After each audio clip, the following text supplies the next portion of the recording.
Welcome to the Malted Minis, brought to you by the Malting Hour. I am one of your hosts, Tony Golick, joined by a very sleepy Brandon Winninger. He's not actually sleepy, he's just faking it. He might actually be sleepy, though. I don't know. Yeah, no. I've been watching Monday Night Football. We ate some delicious wings. We're doing a couple beers, and we're recording a couple of D's. And I'm very happy to share this with you yet again, my friend, because when I get it, you're the first person I think about for all the delicious beers you share with me. If there's one beer I feel most inclined, other than the giant Wood Stout that I have in my refrigerator right now, One day. is this beer in particular every time it comes out, which is now I think only the second time we are drinking Revolution's DBVSOD, which is the double barrel, very special Old Deth. And let me go ahead and, while you enjoy that, take a sip. Keep inhaling it, because it just, like, I just want this as a candle. The aroma. Oh my god. Yeah, it smells delicious, and I'm blown away. And actually, I'm having this now warmer than I had the first time in a while. This is even better. Okay, so I'm going to read it. Imperial Stout, aged in bourbon barrels. Here we go. Occupying the epicenter of patience, refinement, and extremity, double barrel, very special Old Deth, or Deth, is a foreboding incantation of swirling malt, spirit, and oak concentration over several years in our most prized bourbon barrels. Cocoa, vanilla, and stone fruit emanate from the glass, with each decadent sip punctuated by American oak, and warming alcohol. This is my second time having it. This is the 2023 version. The last time, 2019? I don't remember.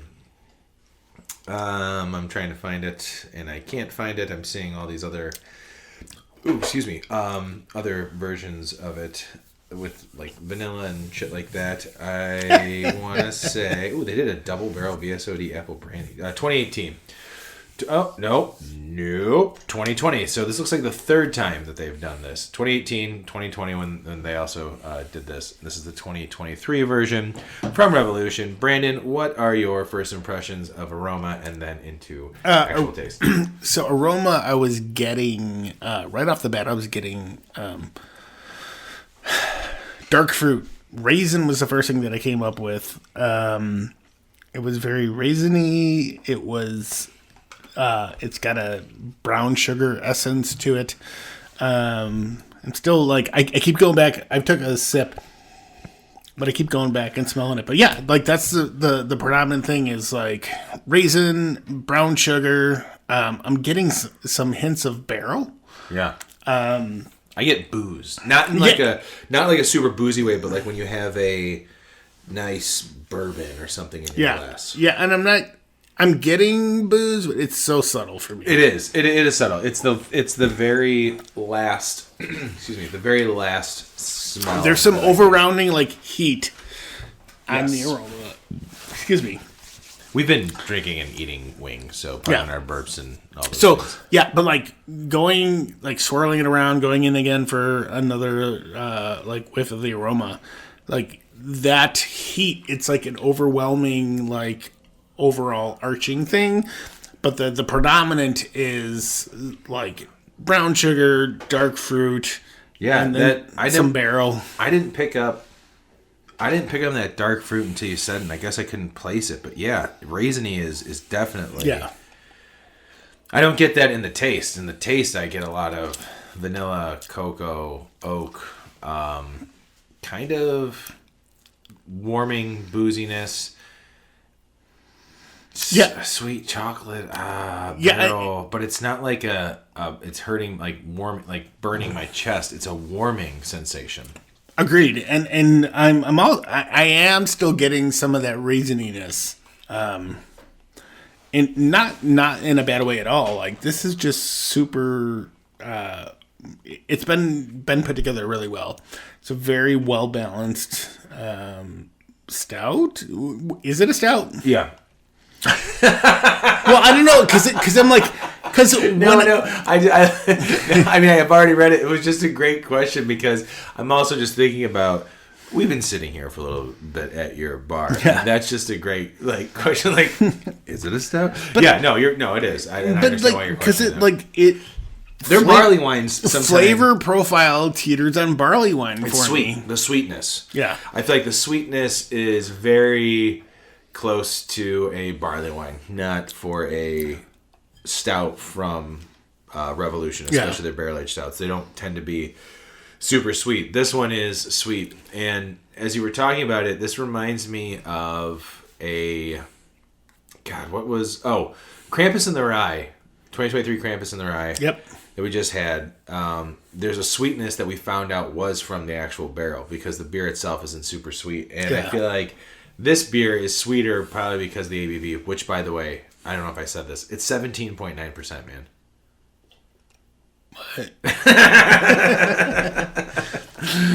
Well, that's fucking crazy because it does not drink like that. I mean, there's heat, but like not that much heat. No, it doesn't drink like a 17.9% beer at all. Did they scale this right? Come on. As you were talking about it, I took another sip and I do get a little bit of that dark fruit, but also it's very. This is probably one of my favorite barrel-aged beers based on I'm getting a lot of barrel, but it's not, it's almost like I'm having a stout and some bourbon at the same time. If I was like blending it myself, but I blended it perfectly. Mm-hmm. You know what I mean? Like I get bourbon. Yeah. I 100% get a rich bourbon flavor from this beer, but it's also a nice sweet stout that is warming, but it's not, it is, when I had one of these by myself, it was great. It was a really, it was a great, like, I think like a Thursday night or a Friday night or something I had it, or Sunday, I don't remember, but it was just a very nice, like, wow, what a great, like, nighttime beer to have, like, early evening, 7 o'clock, have that, sip on it, and all of a sudden you're like, hey, I'm feeling pretty good, and we're watching the Bears probably lose right now. There we go. So that's a perfect time to drink this beer. But man, I'm so happy to share this with you again because the last time we did the double barrel, we did. God, what was the odd side one with all the different adjuncts? Atmosphere and attitude or something like that. Yep, something like that. And then there was another. We did like 3 fun beers that night around this time, and it's by the way, we're again not sure when this is out. It's probably sometime in January, but this is November, the end of November, and it is like 22 degrees outside right now. Wind chill makes it feel like 11. Yep. This is a perfect. It's colder, by the way. It's colder here than it is in Alaska tonight. I've confirmed that. Let's go to Alaska. Oh, thank God. This is great, man. I love this beer so much. I was so excited to see them bring this back. Yeah, I am too. Like this,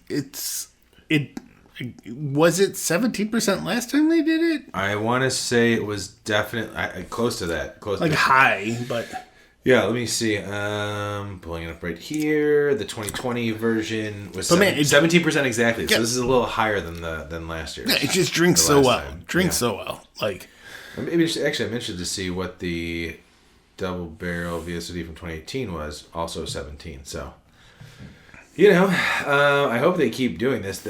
Man, there has been variations. I'm sure when they did the tap of like single barrel with Whistle Pig 10-year rye. Single barrel Woodford double oak.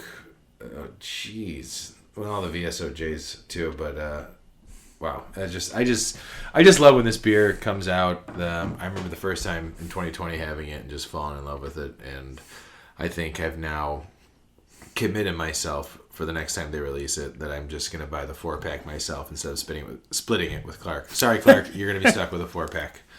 I know I'm one of those beers you already have. He's gonna be so disappointed. I mean, he's got a lot of. I saw at his house recently what he's got. He's got a lot. So Clark, bring those over for the MALTEEZ. We'll make something happen. Thanks, Clark, for bringing your beer over. I know the last one we didn't really rate. But Brandon, how many barrels are you giving this? I'm gonna go 4.5. I like it. I'm sticking with what I given it when I checked it out on tap. This is a straight up 5 for me. Ooh. This is a perfect barrel age beer for me. I absolutely love it, and I wish it was something that was available each year, and I would pay the money for it. Okay. It's just fucking great. Out of all, and actually, the next time they do a double barrel, I would love to do a Goose Island double barrel side by side, whether it's a toasted one or the one. We're not doing that right now. We're not doing that right now. If I was off tomorrow, I'd say that's another story. If this was the Wednesday before Thanksgiving, that would have been a great idea. We should have planned this better.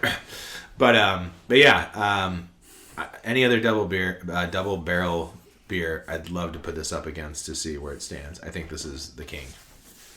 Ooh, them's fighting words for some people. Brandon, love you, buddy. Love you too, man. I'm gonna give you a little bit from this glass. You're done with yours. You can have a little bit of mine. That's okay. We'll see you guys next week. Bye.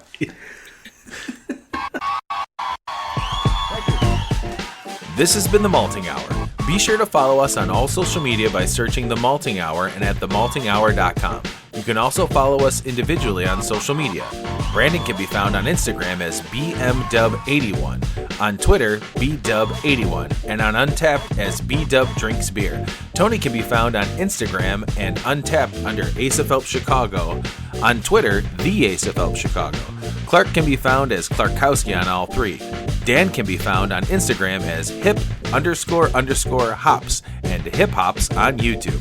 Be sure to subscribe, like, and rate the show on your preferred podcast listening platform. Until next time, cheers from all of us at the Malting Hour.